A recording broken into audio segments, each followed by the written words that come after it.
Bismillahirrahmanirrahim. Apakah Anda pernah dengar kata Salafi? Apakah itu Salafi? Apakah Salafi itu suatu organisasi, sekte, aliran, institusi, paguyuban, perkumpulan? Kenapa baru muncul sekarang, kata Salafi? Apakah dari dulu sudah ada? Apakah Salafi punya pemimpin amir, di Indonesia atau di dunia? Apakah Salafi ada bayat atau sumpah setia? Apakah itu Salafi? Salafi bukanlah sekte, aliran, partai politik atau parpol atau organisasi massa ormas. Sebagian orang mengira Salafi adalah sebuah sekte, aliran, ormas, paguyuban dan lain sebagainya, seperti Jamaah Tabligh. Didirikan pada pertengahan abad ke-20 oleh Muhammad Ilyas bin Muhammad Ismail Al-Kandahlawi di India. Ahmadiyah. Didirikan oleh Mirza Ghulam Ahmad pada tahun 1889 di India. Naksabandiyah. Nama pendirinya yaitu Bahauddin Naqshband Bukhari. Bermula di Bukhara pada akhir abad ke-14, luas penyebarannya, umumnya di wilayah Asia, Bosnia, Herzegovina, dan wilayah Dagestan, Rusia. Islam Nusantara. Pada Juni tahun 2015, Presiden Joko Widodo telah secara terbuka memberikan dukungan kepada Islam Nusantara. MTA, Majelis Tafsir Al-Quran. Didirikan oleh almarhum, Ustadz Abdullah Tufail Saputra di Surakarta pada tanggal 19 September tahun 1972. Syiah. Abdullah bin Sabah, sekitar 600 Masehi 670 Masehi, juga dikenal dengan nama panggilan Ibnu Saudah merupakan seorang rabi Yahudi yang masuk Islam pada masa Khalifah Utsman bin Affan dan kemudian menyulut pemberontakan terhadap Khalifah waktu itu, serta kemudian diriwayatkan oleh sebagian sejarawan Muslim sebagai pendiri Syiah. Diperdebatkan bahwa Syiah adalah ajaran daripada seorang beragama Yahudi yang bernama Abdullah bin Sabah, telah lama diketengahkan kepada masyarakat Islam dan semacam sudah menyatu dengan masyarakat bahwa Syiah adalah ajaran Yahudi Abdullah ibn Sabah, yang berpura-pura memeluk Islam tetapi bertujuan untuk menghancurkan pegangan akidah umat Islam atau sebuah organisasi massa ormas. NU, Nahdlatul Ulama, didirikan pada 16 Rajab 1344 H tanggal 31 Januari tahun 1926, di Surabaya Jatim dan dipimpin oleh Kiai Haji Hashim Asy'ari sebagai Rais Akbar. FPI, Front Pembela Islam. Dideklarasikan pada tanggal 17 Agustus tahun 1998 atau 24 Rabiul Tsani 1419 Hijriah, di halaman Pondok Pesantren Al-Um, Kampung Utan, Ciputat, di selatan Jakarta oleh sejumlah habaib, ulama, mubalik dan aktivis muslim dan disaksikan ratusan santri yang berasal dari daerah Jabotabek. Muhammadiyah. Didirikan oleh KH Ahmad Dahlan di Kampung Kauman Yogyakarta pada tanggal 18 November tahun 1912 8 Zulhijjah 1330 Hijrah. LDI, Lembaga Dakwah Islam Indonesia Kiai Haji Nur Hasan Al-Ubaidah Lubis Al-Musawa adalah pendiri Pondok Pesantren LDI, Banjaran, Burengan, Kediri. Organisasi LDI pertama kali berdiri pada tahun 1972 dengan nama Yayasan Lembaga Karyawan Islam atau YAKARI. Pada Musyawarah Besar, MUBES tahun 1981 namanya diganti menjadi Lembaga Karyawan Islam, Lemkari, dan pada MUBES tahun 1990 sesuai arahan Jenderal Rudini sebagai Menteri Dalam Negeri, Mendagri, waktu itu, nama Lemkari yang sama dengan akronim Lembaga Karate Do Indonesia diubah menjadi Lembaga Dakwah Islam Indonesia, LDI. Persis atau Persatuan Islam didirikan pada tanggal 12 September tahun 1923 di Bandung oleh sekelompok Islam yang berminat dalam pendidikan dan aktivitas keagamaan yang dipimpin oleh Haji Zamzam dan Haji Muhammad Yunus. Al-Irsyad Al-Islamiyah atau Jamiyat Al-Islah wal Irsyad Al-Islamiyah berdiri pada tanggal 6 September tahun 1914 atau 15 Syawal 1332 Hijriah. Tanggal itu mengacu pada pendirian Madrasah Al-Irsyad Al-Islamiyah yang pertama, di Jakarta. Pengakuan hukumnya sendiri baru dikeluarkan pemerintah kolonial Belanda pada tanggal 11 Agustus tahun 1915. Tokoh sentral pendirian Al-Irsyad adalah Al-Alamah Syekh Ahmad Surkati Al-Ansori. IM atau Ikhwanul Muslimin. Berdiri di kota Ismailiyah, Mesir, pada Maret tahun 1928 dengan pendiri Hasan Al-Banna, bersama ke-6 tokoh lainnya, yaitu Hafiz Abdul Hamid, Ahmad Al-Husairi, Fuad Ibrahim, Abdurrahman Hasbullah, Ismail Is dan Zaki Al-Maghribi.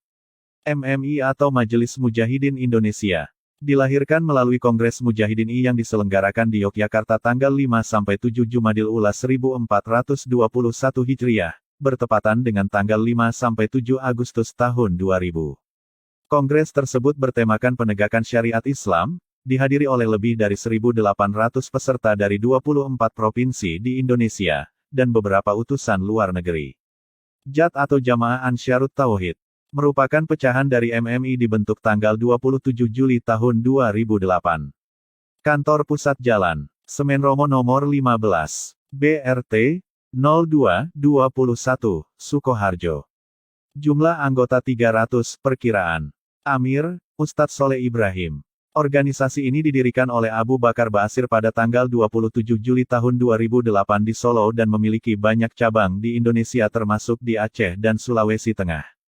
Kantor pusat JAT berada di Jalan Semen Romo nomor 15, BRT 0221, Cemani, Grogol, Sukoharjo, Amir Wilayah. Setingkat provinsi, terdapat 7 Amir Wilayah JAT. JI atau Jamaah Islamiyah.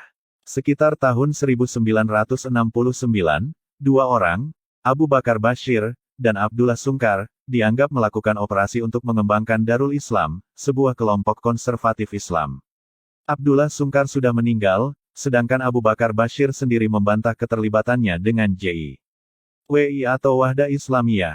Didirikan pada tanggal 18 Juni tahun 1988 Masehi dengan nama Yayasan Fathul Muin, YFM, berdasarkan Akta Notaris Abdullah Asyal, SH nomor 20. Untuk menghindari kesan kultus individu terhadap Kiai Haji Fathul Muin dengan Mangading, seorang ulama harismatik Sulsel yang di masa hidupnya menjadi pembina para pendiri YFM, dan agar dapat menjadi lembaga persatuan umat, pada tanggal 19 Februari tahun 1998 Masehi nama YFM berubah menjadi Yayasan Wahda Islamiyah YWI, yang berarti Persatuan Islam. Perubahan nama tersebut diresmikan berdasarkan Akta Notaris Sulprian, SH nomor 059. HTI atau Hizbut Tahrir Indonesia. Keberadaan HTI di Indonesia sendiri tercatat sudah ada sejak 1980-an. Dan lain sebagainya. Tanggapan. Ini adalah salah kaprah. Mengapa kita memakai nama Salafi?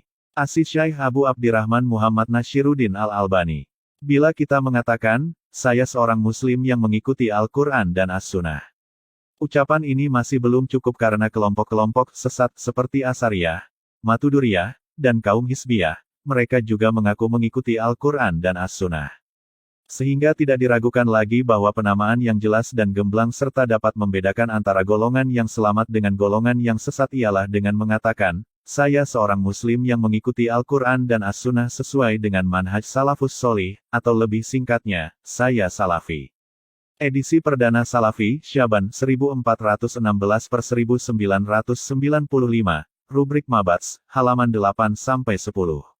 Salafi bukanlah sekte, aliran, partai, golongan, kelompok, organisasi massa dan bukan pula paguyuban, tapi manhaj salaf adalah manhaj jalan salafus sholih, yaitu ittiba, tuntunan, jalan para pendahulu, Rasulullah, sahabat, tabiut tabiin, dan para ulama mazhab, di atas akidah murni dengan manhaj mulia, kembali ke Islam yang sempurna di atas tuntunan para pendahulu berdasarkan Al-Quran, hadits sahih dan ijma.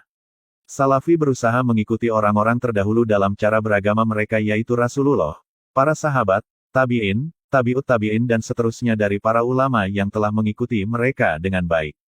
Salafi suka menjelaskan bahwa cara beragama harus berdasarkan dalil-dalil yang sahih, ada contohnya atau pernah diamalkan atau dipahami oleh Rasul dan para sahabatnya, para tabi'in dan ulama-ulama yang mengikuti jejak mereka, karena cara seperti itulah yang diinginkan Allah dan Rasul-Nya dalam beragama. Salafi selalu menerangkan kepada umat bahaya kesyirikan, macam-macamnya, menyeru untuk menjauhi syirik dan pelakunya, sehingga menjadi jelas dan terang antara syirik dan tauhid dan antara ahli syirik dan ahli tauhid. Salafi juga suka menerangkan kepada umat bahaya-bahaya bid'ah, macam-macam bid'ah, siapa saja yang disebut ahli bid'ah. Menerangkan kepada umat pentingnya mempelajari dan mengamalkan sunnah sehingga menjadi jelas antara ahli bid'ah dan sunnah. Sehingga semua orang di seluruh pelosok dunia dimanapun dan kapanpun adalah seorang salafi jika ia beragama Islam dengan mengikuti manhaj salaf tanpa dibatasi keanggotaan. Sebagian orang juga mengira dakwah salafiyah adalah gerakan yang dicetuskan dan didirikan oleh Syekh Muhammad bin Abdul Wahab rahimakumullah. Yahudi terpecah menjadi 71 golongan atau 72 golongan, dan Nasrani terpecah menjadi 71 golongan atau 72 golongan dan umatku akan terpecah menjadi 73 golongan, dikeluarkan di Silsilah Shahihah Al-Albani Silsilah Shahihah 203. Demi yang jiwaku berada di tangannya, sungguh akan terpecah umatku menjadi 73 golongan, maka satu firqoh di surga dan 72 golongan di neraka. Ditanya Rasulullah, wahai Rasulullah siapa mereka? Beliau menjawab, mereka adalah jamaah. Isnad hadis ini jayyid dan rijalnya sikoh. Al-Albani Silsilah Shahihah 1492. Di riwayat lain dijawab oleh Rasulullah, mereka yang beragama di atas ajaranku dan sahabatku. Shahih At-Tirmizi. Bagaimana Islam Anda? Terima kasih telah menonton sampai habis video ini. Jangan lupa tekan